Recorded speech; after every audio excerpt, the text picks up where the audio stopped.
Good morning and welcome to another Wine Steward video. Thank you for watching these things.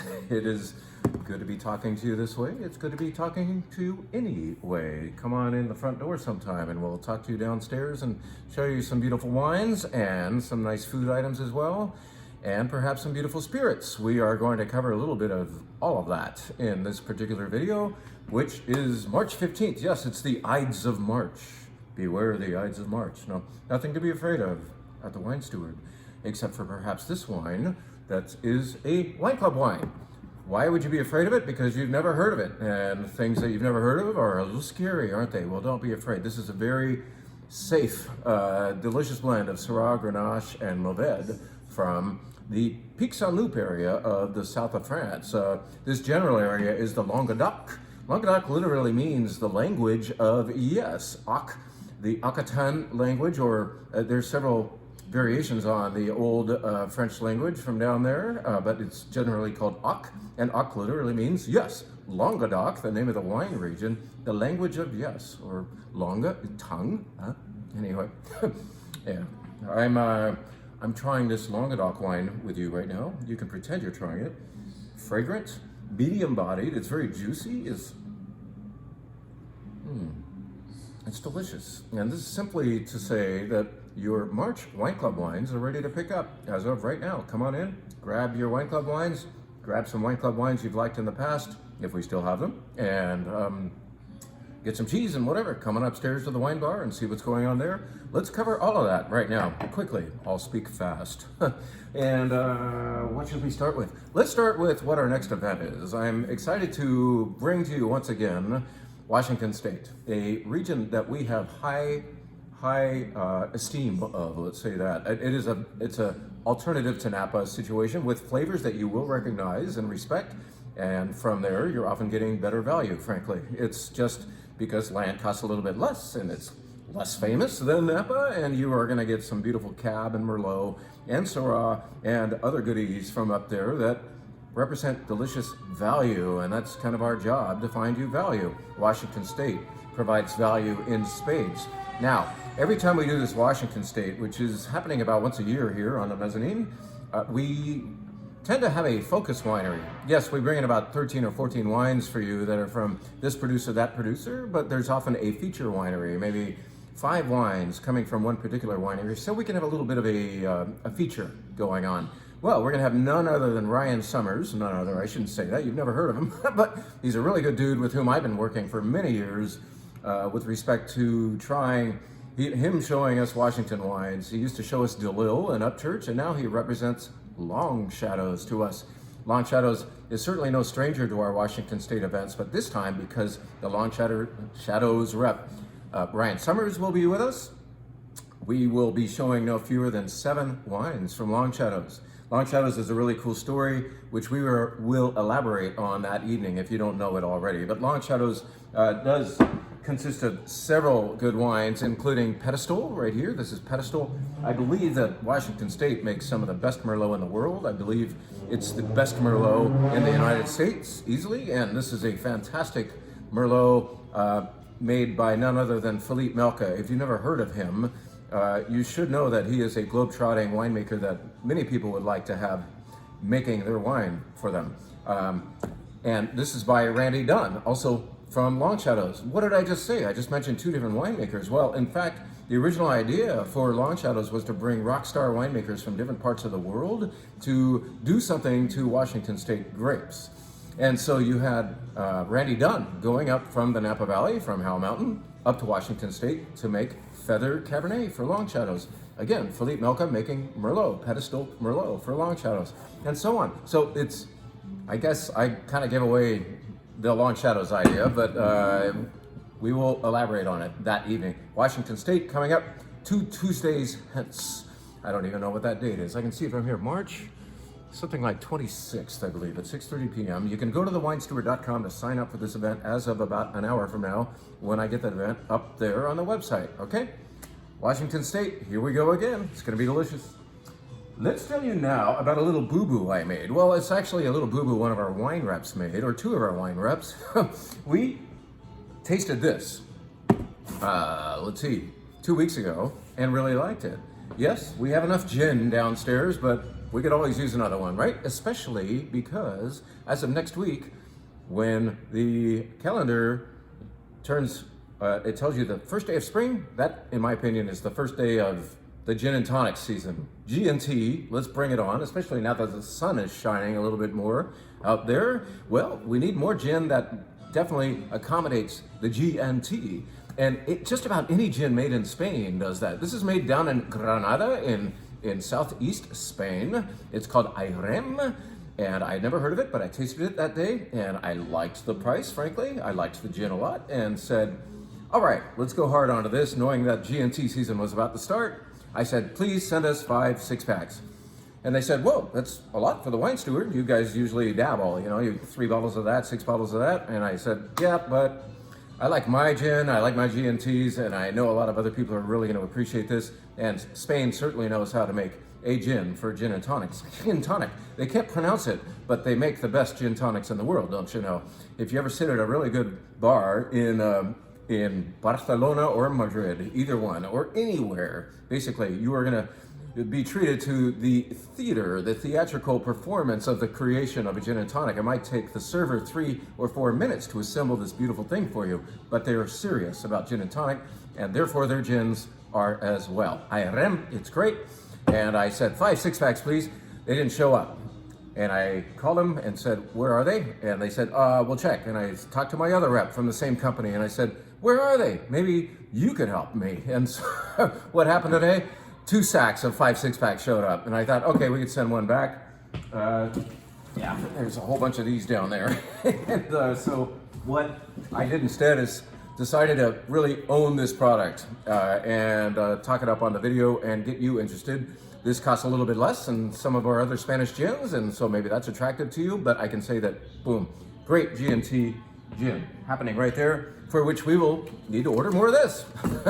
We do have Fever Tree tonic down there, but we need some more of this if we're going to accommodate all of these bottles. All right, so come on in and celebrate the beginning of gin and tonic season. I don't know who said that. I said it, I guess. So there it is. Now, what's happening sooner than gin and tonic season is St. Patrick's Day. That's this Sunday, and just in time, we have brought in Sage. Don't say Derby, or you might be smacked upside the head by whoever is English and standing around. But this is Sage Derby cheese from Derbyshire, I guess you say. So north of London somewhere are the cows that make this cheese, and it looks unusual. Sage is actually the coloring agent. It looks scary. It looks like maybe this is green blue cheese as far as flavor. No, it's much safer than that. But it looks kick-ass on your cheese board, right? Because of that beautiful coloring. Sage Derby is back at the Wine Steward just in time for St. Patrick's Day. Check out this beautiful cheese that will only look threatening. It's kind of like that wine I was showing you that sounded threatening because you've never heard of it before, but frankly, as soon as you eat it, you're oh, I like Sage Derby. And just say it right, okay? You won't get smacked. All right, what else should we tell you about? Let's tell you about 2 wines that are on the wine bar right over there. Our new menu is published, and I'm not going to describe all of the wines because there's too much to tell you today about other things. But let's just tell you about 2 of the wines that I'm excited about being in the on the menu and in the various flights. So we do a white flight and a red flight every week, a totally different one. We brought the new vintage of Timorasso from La Spinetta upstairs. Timorasso, probably never heard of it, right? Well, no one had. In fact, this white grape from southeast Piemonte, Italy, so northern Italy, but the southeastern part, in an area called Dertona, also known as Colli Tortonesi.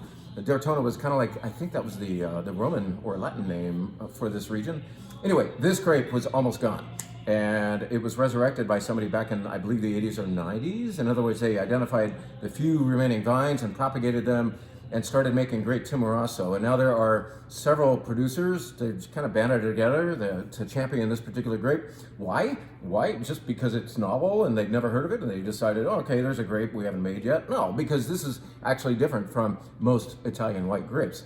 In my opinion, well, I don't think it's even my opinion. I think the fact is most Italian whites are bright and lean, refreshing, and don't deserve to go into barrels because oak flavors would definitely cover up those delicate flavors. And you've also got the possibility of oxidizing because of the oak barrel environment, semi-oxidative, right? And you don't want that for a bright Italian white. Well, Timorasso can handle that. This, in fact, never got to a barrel, but when you try it, you might think it did because it's got some body to it.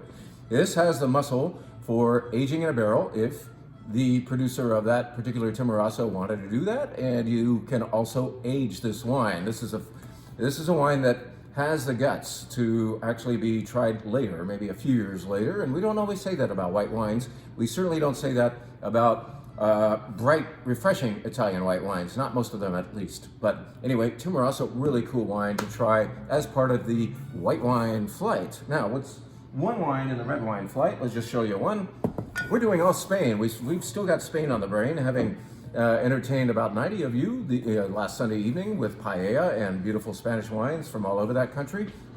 Well, this is a wine that we didn't get to show you, and this is from an importer named Mary Taylor, and it is from a region called Manchuelo. Manchuelo is higher elevation La Mancha, and this grape is called Moravia Agria.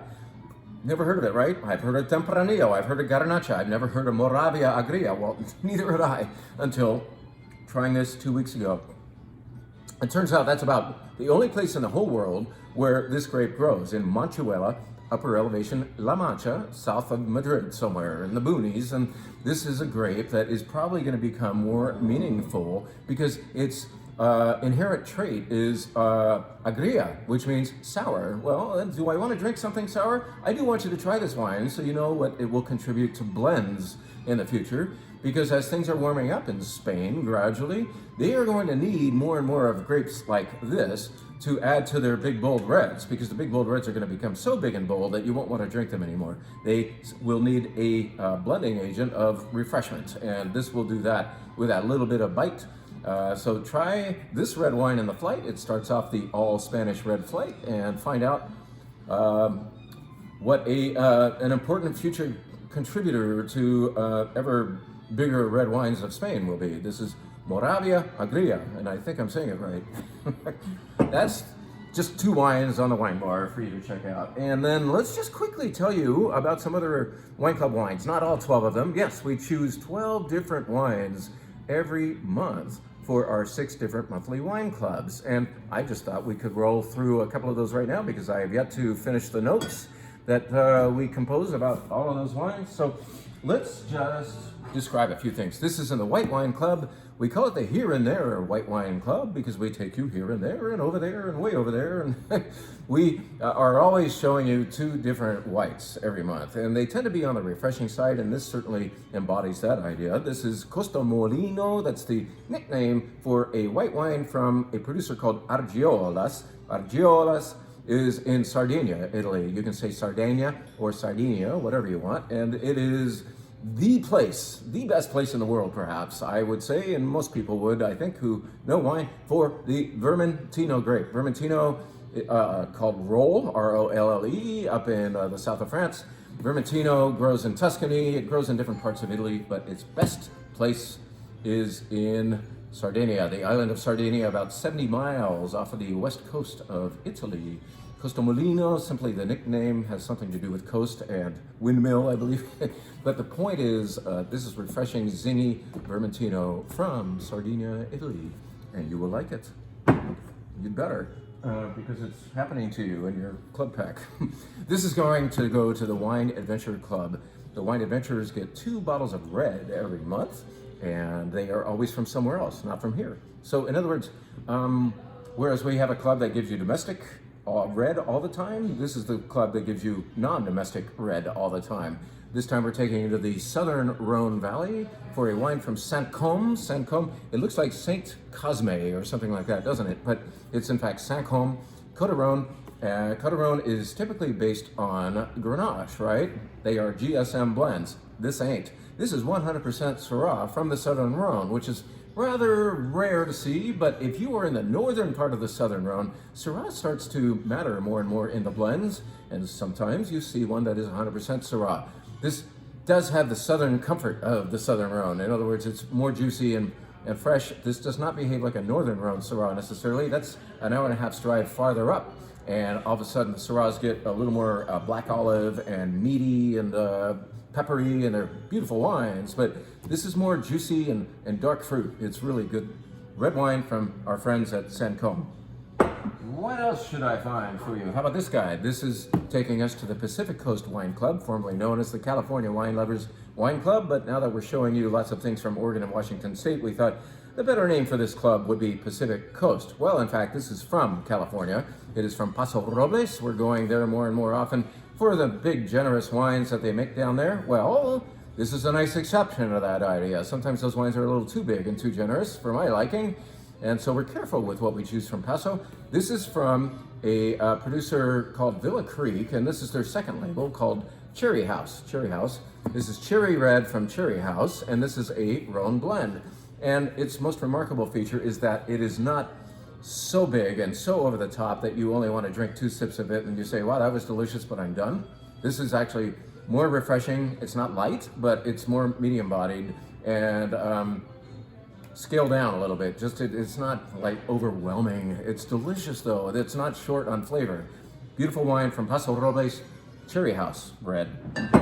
And where should we go? Let's go to the club formerly known as the Tuesday Night Wine Club, which we now call the Curious Club, because some of you who want to sign up for our clubs do so tentatively. You don't know what we're going to be picking up for you. So you might start out in the Curious Club because you're curious. And so that's, in fact, our least expensive club. And it shows you 2 good bottles of red from here or abroad every month. And this time we're taking you abroad. Actually, we're doing that twice. Why don't we show you both wines in that club? Here's the other. These are, in fact, both from Rioja, Spain. This is from our friends Faustino. Faustino usually sports a much more traditional looking label. If you know the Faustino brand, you're going to say that's from them. Well, yes, this is their inexpensive, more easygoing, fun Tempranillo from Rioja. This is their entry level red, you could say Faustino. And then this is from Rio Madre, and it is also Rioja. And you're saying, oh, okay, we're getting 2 Tempranillos in our club. No, you're not. This is 100% Graciano. What is Graciano? Graciano is a bit player. Typically in Rioja, you might have a wine from Rioja made of 90% Tempranillo, and then they throw in a little Masuelo and maybe a little Graciano. Well, here you get to try Graciano all by itself, and it's really delicious. It's dark and beautiful. So check those out. Those are in your Curious Club this month. What else should we show you? How about 2 more wines? Not to just overwhelm you, but this is going to our World Class Wine Club. The World Class Wine Club is a lot like the Wine Adventure Wine Club in that you get 2 bottles of foreign red wine every month, but this is the better stuff. You're paying a little bit more to get what? Better wine. And this is a Riserva Chianti Classico from Arceno. A wine that we have given to our World Class Club over the years is Il Fano. Il Fano is beautiful again, but what we're doing is another wine from the same producer. So Il Fano is made in Tuscany. It is made of Bordeaux varieties. This is nearly all Sangiovese. A little bit of Cabernet is thrown in, I believe, and it is beautiful Chianti Classico Riserva. It's not light, it's not delicate, it's not wimpy. It doesn't come in a fiasco. You know what a fiasco is? Look it up. Fiasco has 2 meanings, not just one. Fiasco is like a sensational event, right? But it is also that straw basketed bottle, glass bottle with straw around it, and typically what you used to see Chianti in. Anyway, this is really good Chianti. This is world-class Chianti from Arceno. Last wine is where did I put it? This is really cool. I never thought we'd be able to put into our Red Collector Club a wine from Hudson, because Hudson is simply priced above what we can afford for you Red Collector Club members. Red Collector Club members get Cabernet, Merlot, blends thereof from Napa, Sonoma, Washington State, wherever the good stuff happens. We identify it for you. We put it in your Red Collector Club. And this time you do get a Hudson, because the last 2 cases that were available were presented at a lower price for us, and we were able to get a deal and therefore offer you a deal. This is a beautiful wine entirely from one vineyard in Carneros, so southern Napa Valley, called Hudson. Very, very famous, well-respected vineyard. A lot of people vie to buy Hudson fruit. And Hudson is also a winery keeping some of their own fruit and making the likes of this beautiful Merlot-based blend that also includes Cabernet and Cab Franc and such. Really exotic, beautiful, mouth-coating, delicious wine. It is delicious in a gratifying way, but it's also delicious in an intellectual way. I mean, if you smell your wine and you better, well, we'll never kick you out of the wine steward. But please smell this and say, whoa, that is intriguing and beautiful. That's also in the club action this month. So thanks so much for listening. Don't forget our upcoming Washington State event, and that gin that I'm kind of stuck with a whole bunch of. Thank you so much for doing everything you do with the Wine Steward. I'm returning to this glass now. Medium body, juicy, Côte d'Aron style, nice.